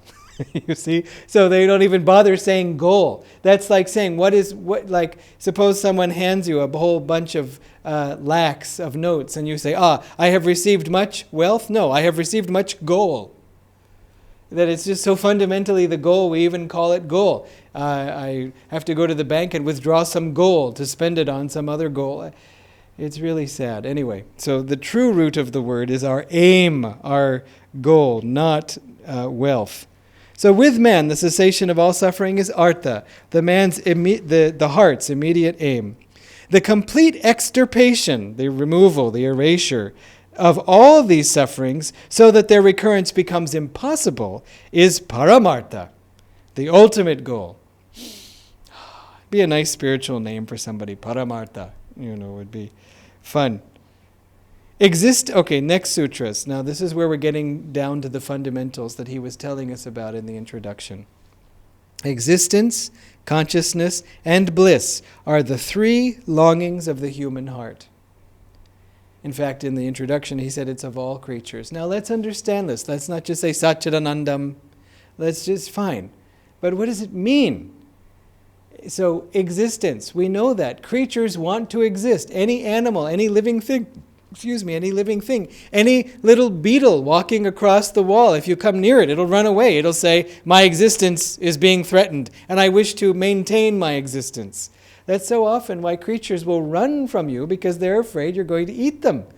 You can say, no, I'm vegetarian, you don't have to worry. But they'll say, no, you say that now, but let's see how long this lockdown continues. In case the food, anyway, never mind, bad joke. So the pulleys, they run. They'll even drop their tails to sacrifice it to maintain existence. So we can see fundamentally that life wishes to continue its existence. But not only to exist, but to be conscious of that existence. You see, the creatures, they want to be aware. Why do you even see, it's true of why do dogs, they try to figure things out. We see, it's amazing actually, octopuses are extremely intelligent. They did one thing of putting two octopuses next to each other, and they had one watching the other, figuring out how to open a particular contraption and get the food out. It was sort of a complicated mechanism, but when you've got eight arms, it's pretty easy, I'm sure. And so, anyway, so the one octopus was watching the other one, and then they gave the same thing to that octopus. Meanwhile, remember, this one had figured out how to open it. They gave the same thing to the second octopus that had been watching, and it just opened it right away. The same method. It's amazing. Octopuses will escape their habitat, go into another thing, eat the poor inhabitants of that exhibit at the zoo, and then put the lid back over it to close it behind them, and then get back into their thing and put the lid over themselves. It's amazing. I mean, how often do you do that? You open the can of potato chips or the bag, let's say it's a can, eat the whole thing, then put the lid back on. And I didn't eat anything. The octopus would. It's so clever. So anyway, it obviously wants to be conscious. It's not enough just to exist. It's trying to use its intelligence to get something. And then finally, bliss. Why do dogs play? Why do all creatures, you see so many of them, they have fun? Why do you, when you pet a cat, which doesn't happen as often as we would like, at least for me, but they purr, they enjoy it. Dogs like being pet, things like that. You can tell when parrots are talking to themselves while eating mangoes. They do that outside of my window in the house here. You hear them say, they have to be saying something about how happy they are. It's not at all the shrieking you hear when they're flying. They're obviously saying something, and it sounds like they're having a good time. Okay, existence, consciousness, bliss are the three longings of the human heart. So this is now we're going to apply it to ourselves. Ananda, bliss, is the contentment of heart attained by the ways and means suggested by the Savior, the Satguru. And whenever Sri Yukteswar says Satguru, we kind of, yes, because yes, Guruji, it's only from you even that we're hearing all these things. So we love it whenever he talks about the Guru. It says, what is Ananda? Contentment of the heart. Attained how? You talk to the Guru. Okay? That's what his purpose is. So, Chit, because we're talking about Sat Chit Ananda, but we're saying Ananda Chit Sat. We're going in backwards, reverse order. Chit, true consciousness, brings about the complete destruction of all troubles and the rise of all virtues. So in other words, first he's telling us Ananda is contentment. Step 1, Satchidananda, Ananda first. How? Guru. You talk to the Guru, you listen to the Guru, you follow the Guru. Then, from that bliss comes true consciousness, chit, bringing about complete destruction of all troubles and rise of all virtues. Destroy the troubles, rise the virtues. And then, as that happens, we start to achieve sat, existence. You could say, I think I was existing before. But were we? Existence is attained by realization of the permanency of the soul. So isn't that fun? Every time we say Sat Chit Ananda, we can say, yeah, that's what it is. But to achieve it, you have to say Ananda Chit Sat. You have to go in reverse direction. These three qualities constitute the real nature of man. All desires being fulfilled and all miseries removed, the achievement of Paramartha, the highest goal, is made. So this was all the scripture, mind you. Now Sri Yukteswarji is going into it. The real necessities. Man naturally feels great necessity for sat, existence. I mean, we get too near something that's dangerous and we pull away before we even know what happened. Something hot, something sharp, something with an electrical charge. Our body is programmed to run away from it, to preserve our existence. Chit, consciousness, and ananda, bliss. These three are the real necessities of the human heart and have nothing to do with anything outside his self. Okay? So we can say, no, of course, Satchidanandam, Shankaracharya, Vedas, think about it. Existence, consciousness, and bliss have nothing to do with anything outside of ourselves. Well, we would say, but for existence, I need idlis, and idlis exist outside myself until I put them into myself. Your existence goes on even without idlis. I mean, I'm not saying that we all do that for homework, but still, the point is that we can too much think that existence depends on something outside ourselves. Consciousness does not have to do with anything outside of ourselves. This, for example, is what we practice in meditation. We increase our consciousness, our awareness, our soul's power of knowing God. That's what Master defined intuition as. We grow this, how? By reading books? No, just in meditation. It's within yourself. We increase our awareness somehow. We go into a meditation and we come out with a higher IQ, more intelligent somehow. It's amazing, just within ourselves. Not because we figured all these things out. It's that we have polished the instrument. We have improved our mind. We have improved our heart.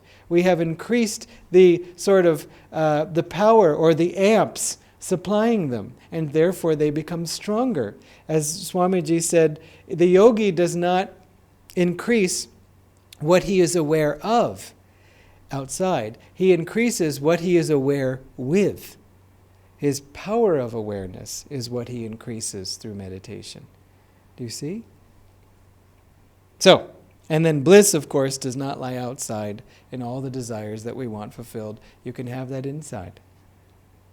For example, sometimes when I'm wanting something and I'm not getting it, I say, let me imagine that I do have it. Let's say it did happen today. And I go, again, unpinch. Then I feel happy and say, fine, then let's just be happy now.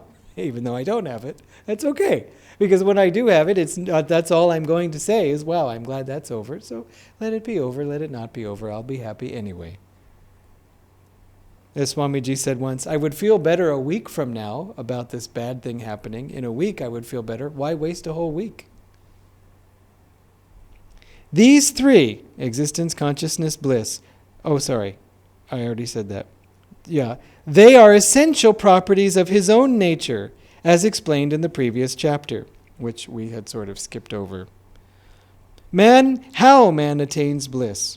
When man becomes fortunate in securing the favor of any divine personage, Satguru, the Savior, we've heard that phrase, and affectionately following his holy precepts, is able to direct all his attention inward.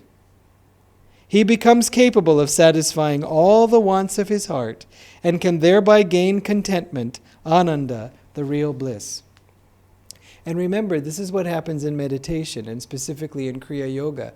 We're trying to satisfy the wants of our heart. Well, one way to satisfy the wants of our heart is to get the thing that we want. Another way to satisfy the wants of our heart is to remove the want in the first place. You see, these wants, these desires are in our chakras, these seeds, these vrittis, these which are also seeds of past karma, because every seed of karma is actually in the form of a desire, actually, not just an action, but an action performed with desire. Even a thought performed with desire, I want it, generates a karma. And so all of these are in our spine, and these get removed by affectionately following a Satguru's advice, our Satguru's advice, which is what? Practice Kriya. Remember, Lahiri Mahashaya said every trouble can be solved through Kriya Yoga.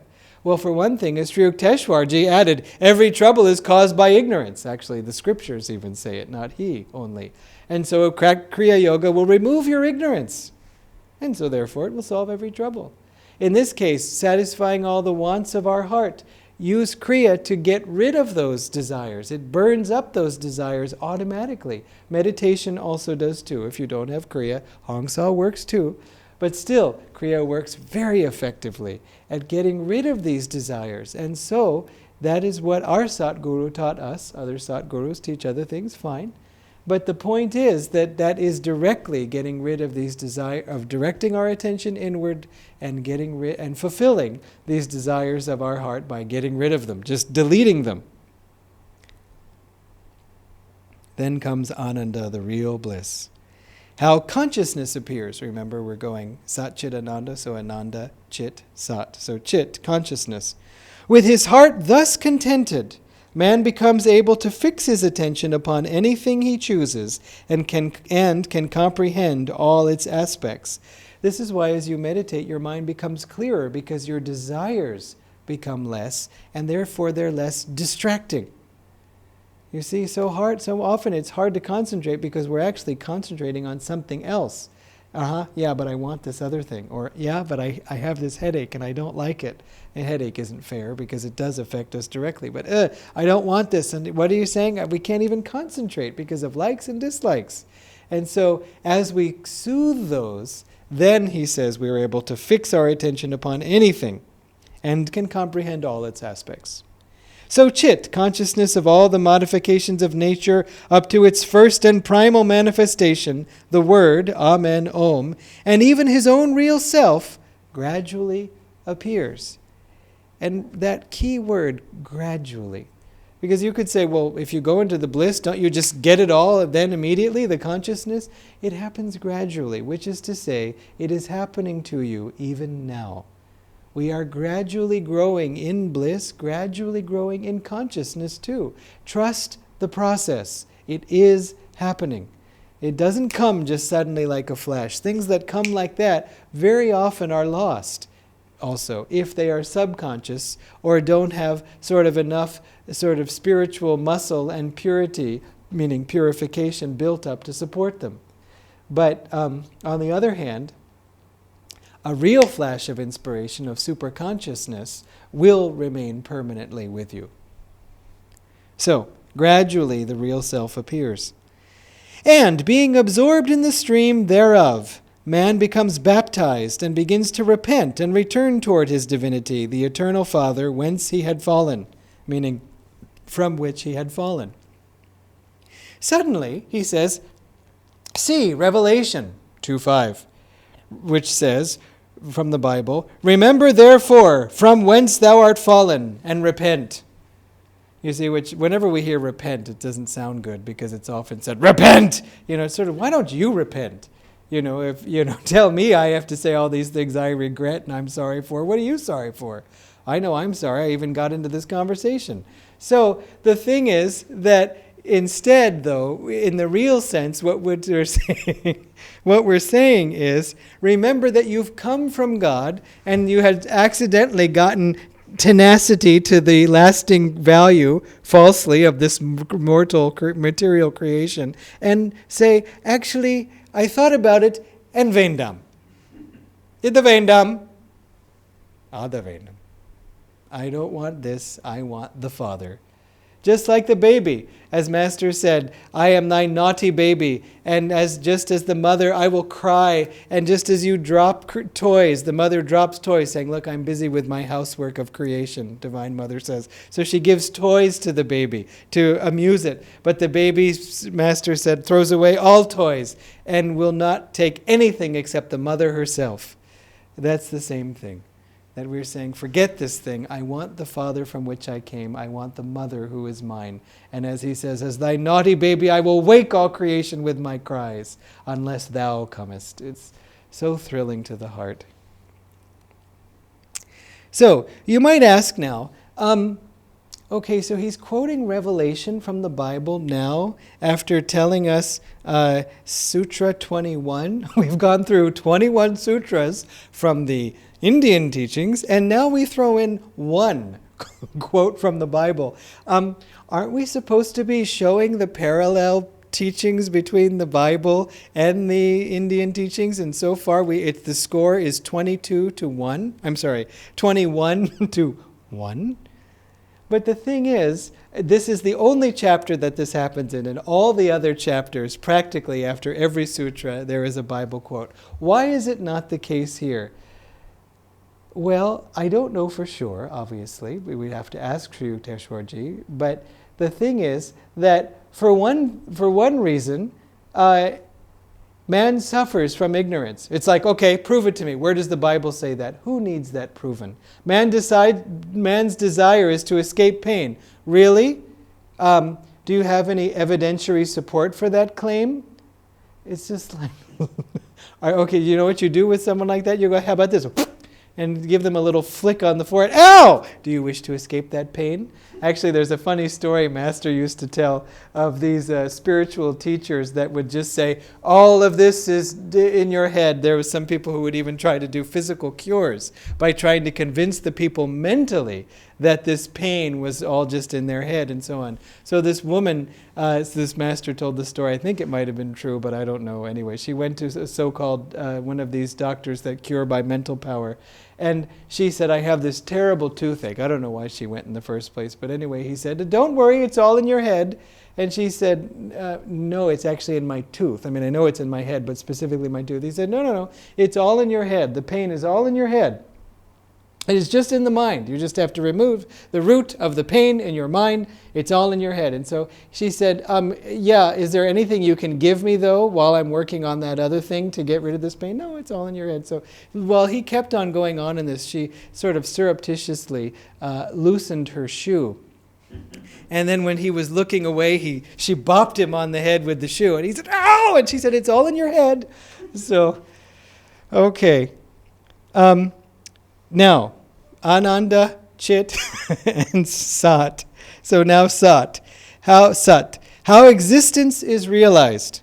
Man, being conscious now of his own real position and of the nature of this creation of darkness, Maya, becomes possessed of absolute power over it. That sounds interesting.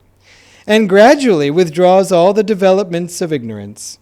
In this way, freed from the control of this creation of darkness, he comprehends his own self as indestructible and ever-existing real substance. Again, that wonderful phrase. So, Sat, the existence of self, comes to light. And so this is what we see the masters can do. They can perform all kinds of miracles because they know how to work the creation. They know the secret laws. As Master said, there's no such thing as a miracle. There's just subtler laws than we can understand. Every time we have one of these Zoom meetings, it's nice to see you nodding. It's a miracle that we can even see each other, that I can see Purni and all this. I mean, it's that when Vani comes on, that we're looking into America and so on. I could probably explain it, but still it would be a miracle. I couldn't really explain how the electrons travel from, or the photons travel from the light, and they hit the lens and can get converted into electrical. Forget it. It's a miracle. But somebody understands it, so therefore we say it's not a miracle. But reconstituting your body, all these things, as Master said, you can take the body of man, and you can condense all the atoms so they fit into just a tiny little box. And that box will weigh just as much. He said, if you have a man of 70 kilos, the box will weigh 70 kilos. And he said, we know, science knows how to take all the atoms of man or molecules of man and compress them and put them in the box. He said, but science doesn't know how to get them back out again and turn them back into a man. He said, the yogis know, the great masters know. That's all. They can go both directions. And so science will one day, even then, so what? Guess what? You have your body, you go into the box, you come back, you have your body again. Still with the same dumb thoughts that our body was thinking before. Better to get out of the body and into God. Okay, so once we have attained Ananda, leading to Chit, leading to Sat, bliss, leading to consciousness, leading to real existence, then, he says, all the necessities of the heart, Sat existence, Chit consciousness, and Ananda bliss, having been attained, ignorance, the mother of evils, becomes emaciated, starving, hungry, thin, and consequently all troubles of this material world, which are the sources of all sorts of sufferings, cease forever. Thus the ultimate aim of the heart is effected. That's another thing we can say. Ignorance is the mother of evils. And so whenever we see an evil, whenever we do an evil, we just say ignorance. The evil Amma is talking. I will not listen. Okay, now the last sutra. All fulfillments of his nature attained, man is not merely a reflector of divine light, but becomes actively united with spirit. This state is Kaivalya, oneness. How man finds salvation.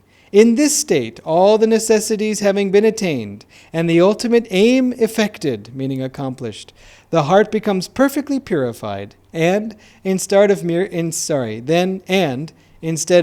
reflecting the spiritual light, actively manifests the same.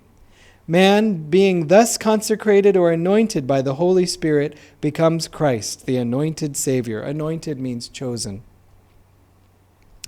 Entering the kingdom of spiritual light, he becomes the Son of God. In this state, man comprehends his self as a fragment of the universal Holy Spirit, abandoning the vain idea of his separate existence, which was egoism, unifies himself with the eternal Spirit, that is, becomes one and the same with God the Father. This unification of self with God is Kaivalya, which is the ultimate object of all created beings. Object meaning goal. Of all created beings. See John 14:11, which says, "Believe me that I am in the Father, and the Father in me." It's really quite beautiful to contemplate this state as something that's growing upon us more and more each day, with each meditation, with thinking positively, with satsang. This is the only job. There is no other. We may accomplish this job by doing other things, by serving in the world and fulfilling our duties, sure. But those are only means to an end. This is the end, the ultimate goal. Kaivalya moksha, this oneness, this samadhi.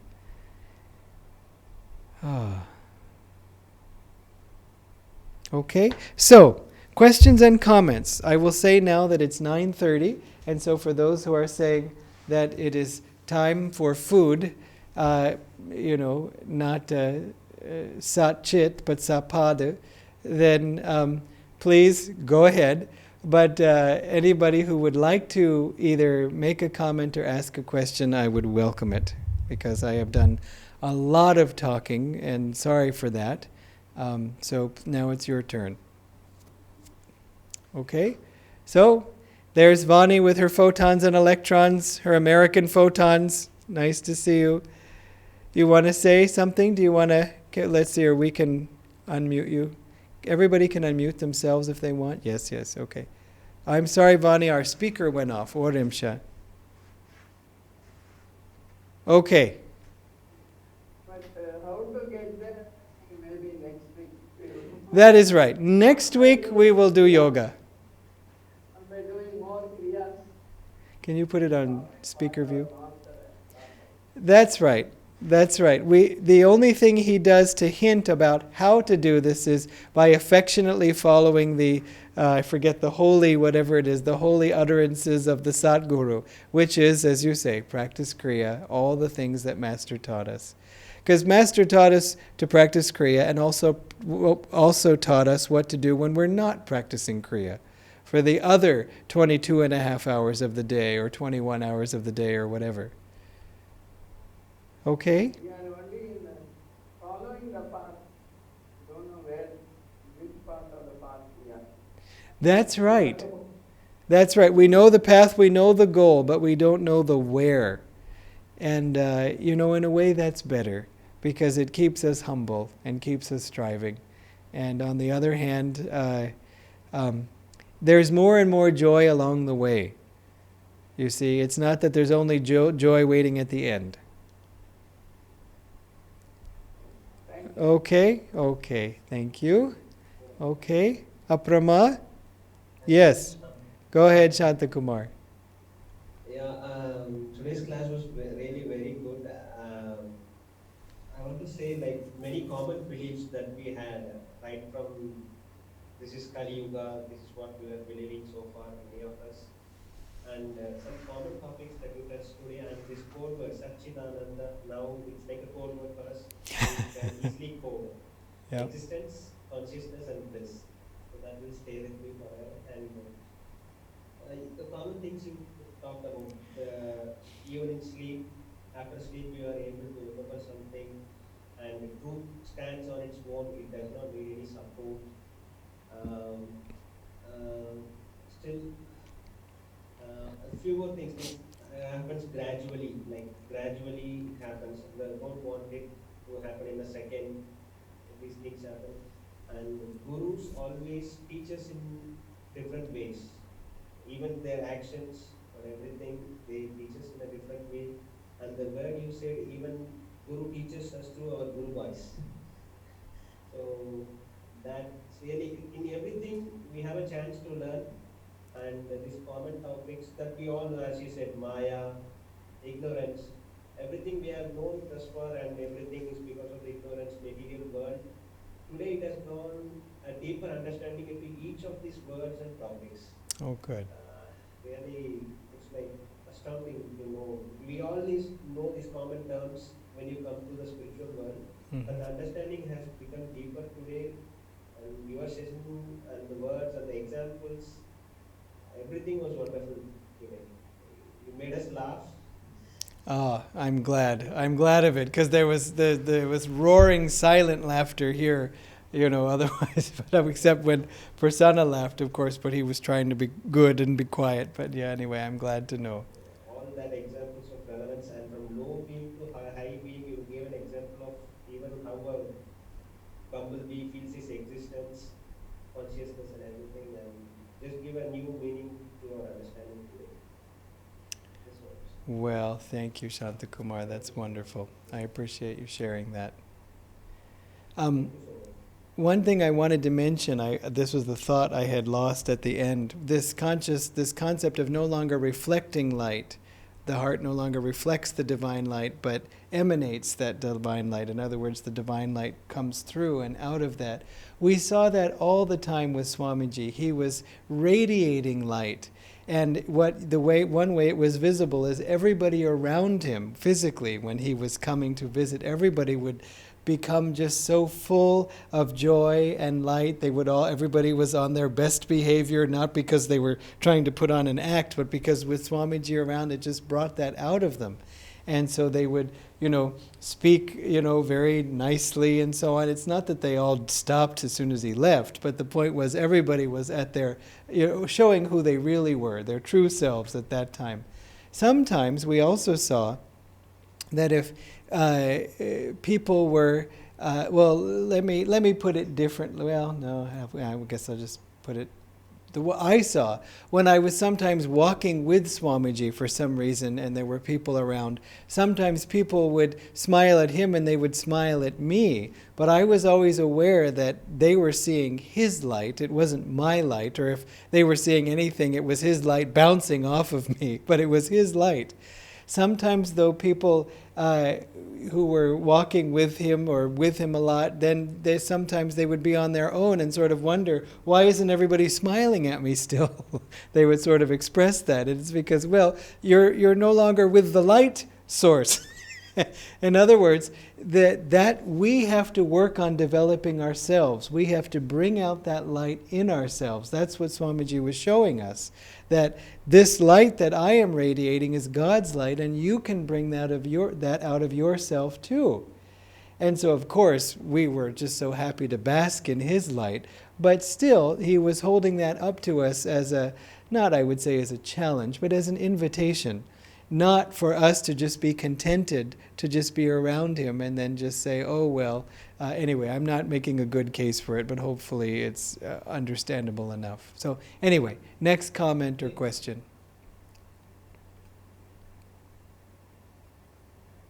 Go ahead. Yes, go ahead, Purni. Gee, amazing, blissful, fulfilling. It's just amazing. I can't tell anything more. Last class, as I told you, I didn't understand, and today I prayed so much that I must understand today's class, and I'm so fulfilled today. It's amazing. Thank you so much. Thank you so much. Thank you very, very much. Thank you, Purni. That's wonderful. Namaste ji. Hi, Sujata. Namaste ji. How are you? I'm well. எப்படி இருக்கீங்களா? ரொம்ப சந்தோஷமா இருக்கும். I'm very happy to see you. Very and good. Today's class is awesome. I agree with Purni ma'am also. Last week class I prayed God. And today I can feel the presence of God. What a josh, what a power of way of teaching and josh and joy and peace, everything in your speech. So we can gain all things. What to tell, everything. We are very fulfilled today. I'm very happy. I'm very glad. All these things which is related to our ignorance, why we are suffering like that. And the questions சொன்னீங்க 5 things சொன்னீங்க ignorance இல்ல அந்த awareness, tenacity, அந்த எல்லா அஞ்சு விஷயங்களும் நம்ம வந்து ஃபோக்கஸ் பண்ணா இந்த சஃபரிங்ல இருந்து நம்ம இது பண்ணிக்க முடியும்.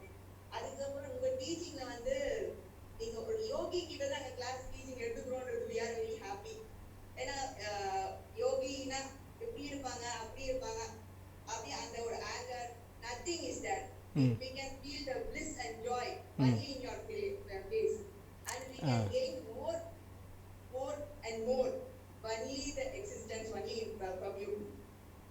Well, it is just amazing, really, this book, how Sri Yukteswarji explains it so clearly. And again, if ever you need a word for what did we just talk about, because it was all this, amazing things, but after a while the mind starts to sort of come back and what was that again? Simply put, it was Shankya philosophy. That's what to call it. This was Shankya, if you want to use the Sanskrit. The other thing to call it is the why of the spiritual path, why we need to be on the spiritual path. And the other thing is, in case you ever are asked or wondering, that's right, before yoga comes Shankya. But what was Shankya again? Just remember, there's some Holy Science chapter 2. Yeah,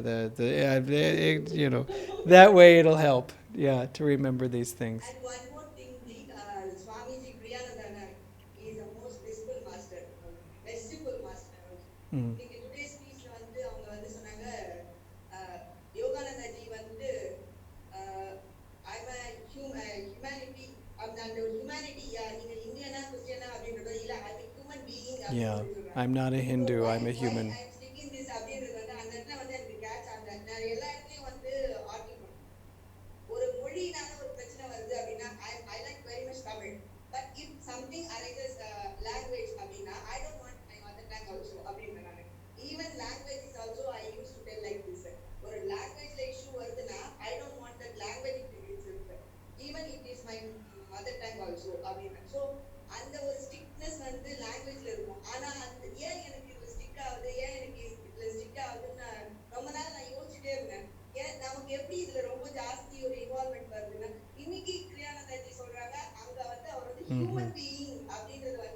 Yeah. அடுத்த நிமிஷமா யோகானந்தா வந்து சொல்லியிருந்தாரு அப்ப. So எனக்கு எனக்குள்ள என்ன இருக்கு அப்படின்றது வந்து இந்த ஆட்டோபயோகிராஃபி யோகி அது படிக்க பார்த்து சுவாமி ஸ்ரீ யுக்தேஸ்வர்ஜி அவங்களோட லெசன்ஸ் படிக்க பார்த்து அதை விட வந்து எனக்கு கிரியானந்தி அவர் பேச பார்த்து எனக்கு கண்ணில் டியர்ஸே வருது. எனக்கு sometimes I feel I don't understand what I do. I don't understand. How can I understand? That's what I'm praying. But Yogananda ji வந்து அவரோட ஸ்பீச்ல வந்து அவர் வந்து fluent இங்கிலீஷ்ல பேச முடியாது அப்படின்ற பட்சத்துல யுக்தேஸ்வர் ஜி வந்து சப்போர்ட்டட் வித் அந்த சாப்டர் 36 நான் படிக்க பார்த்து பிரசன்னாஜி கிட்ட கூட கேட்டேன். ஸோ அது கூட எல்லாமே வந்து சப்போர்ட்டிவா எல்லா மாஸ்டர்ஸும் வந்து எங்களை வந்து ஊக்குவிக்கிற மாதிரி எங்களுக்கு எல்லா விஷயத்தையும் வந்து கொடுக்குற மாதிரி இந்த மாதிரி விஷயங்கள் கொடுத்ததுக்கு ரொம்ப ரொம்ப ரொம்ப ரொம்ப நன்றி. ஆச்சாரியாஸ்க்கும் நன்றி, மாஸ்டர்ஸ்க்கு நன்றி, உங்களுக்கு நன்றி, ஆனந்தாவுக்கு நன்றி, கிரேட் மெர்சிஃபுல் மாஸ்டர்ஸ்க்கும் டிவைன் மதருக்கும் ரொம்ப ரொம்ப ரொம்ப தேங்க்ஸ். Most welcome. உங்களுக்கு nandri also. And I understood also Thai Mori. You didn't say. I will see your Tamil and I will raise you Thai Mori. That's it. But just as you have understood more and more English, so I have understood more and more of your Tamil. So thank you. Thank you. Okay. Aprama?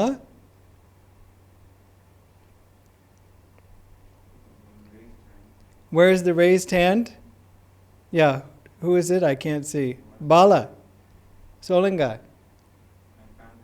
Oh, can you unmute yourself? We can't unmute you somehow. There you go.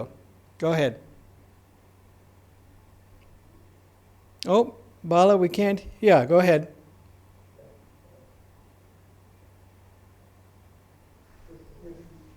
Yeah, could you speak up a little bit? Somehow we're not able to hear.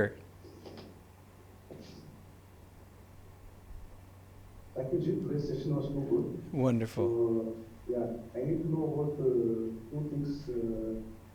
You told about the sufferings, that 5 points. So, how can we overcome the sufferings in this last yuga? So, this yuga is really tough for the people. And also, is there any possibility that the science helps mankind in the path of yoga? How can we integrate science and our yoga? Well, the first question is really the subject of next week, it's the question. Is that so good? So we know that we suffer. We know that we have pain. We know that we want to get away. I have learned that I want to get away from pain. You know, I already actually knew that before today's class. So then we get impatient for, okay, fine, how? Yes, next class. And then what was your question about science and yoga?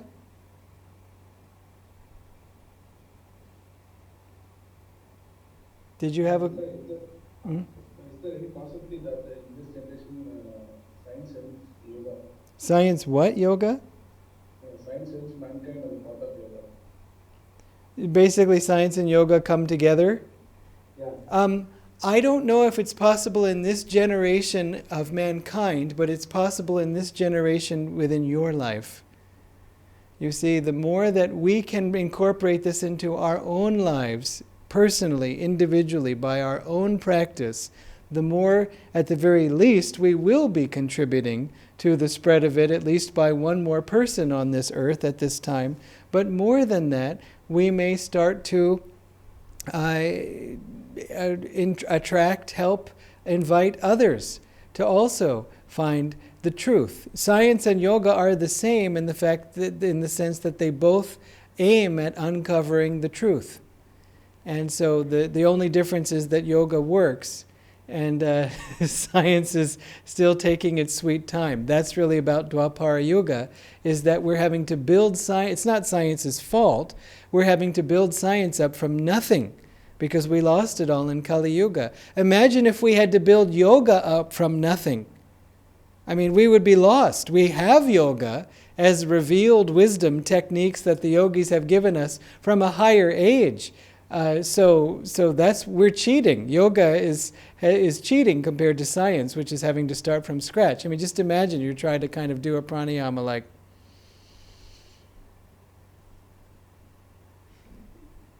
how do I do this? Do I kind of... You know, we wouldn't even know if we were making it up. That's what science has to do. It has to make it up and see it works. Okay, half the people in the room did right nostril first, then left nostril. The other half did top of the nose, bottom of the nose. I mean, we would be just as lost as science is, and eventually someone would discover Hong Saw. And so thank God we don't have to do all that. But so that's why, like I said, yoga works because it's from a higher age. In science, we have to be patient with it because it's coming from Kali Yuga. It's not its fault. It's honest and fair. It's just taking its own sweet time. I wouldn't wait for science. I would just rush to God. Then you can reincarnate as you want, if you want, as a divine, God-realized scientist, and then you can help with that. Okay? Thank you. Thank you. Yeah. All right. Mary, I am now brazenly calling on people and putting them on the spot. That's the danger of having the camera on, so. Thank you, Ji, for the class, and it was so beautiful. I mean, the best part I enjoy is after the class, the comments that go around the class from our guru guys is absolutely classic.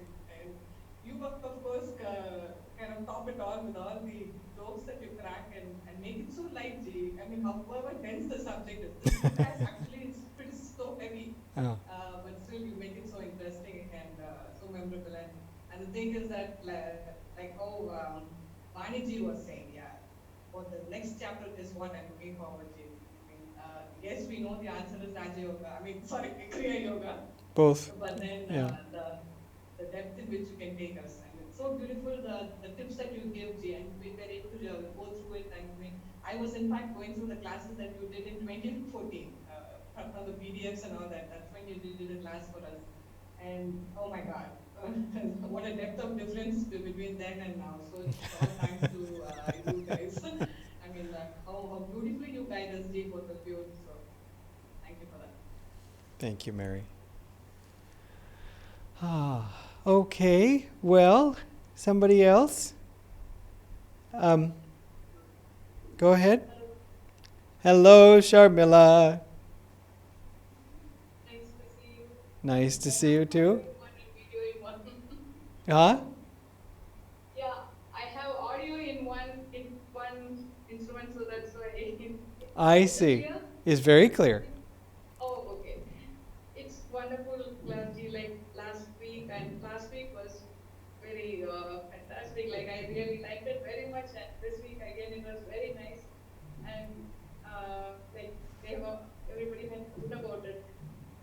I really enjoyed Swamiji's part, which he was saying like about everything is harmony, and that was very nice. Mm-hmm. Yeah. It's very deep actually. Similarly, when you were saying about this ego identifies itself with, and you said how wonderful, how nice. So that's when we really, oh, it's really wonderful. Otherwise, we just read it as, oh, okay, you can just go. So you were Yeah. able to, like, you have, I don't know how you have presented that to us in a very nice way so that, oh, then we realize, yes, that was nice. I think just go read and go other one. So that's wonderful. They really found it was a wonderful class. Thank you so much. I'm glad, Sharmila. Thank you. And this one, I was also very touched about the miracles that you were saying, because I always used to think about that, because miracles are what you were saying. That was very nice. We would like to talk about it when we meet. It's very nice. Yeah. About Yeah. science and yoga, like how you were saying, so that was very nice. Thank you so much. Thank you, Sharmila. Thank you. So nice to see you. Nice to see you. Okay. Anybody else? Yogesh. Hi. I always wanted to speak, but yeah, I always was curious to listen to everybody. I just wanted to comment on one aspect. When Shamila spoke about the last class in this start, well, I would say last class was more outer space, traveling in the so where space, and this class is more about going inner, existence, the present, Either way is good.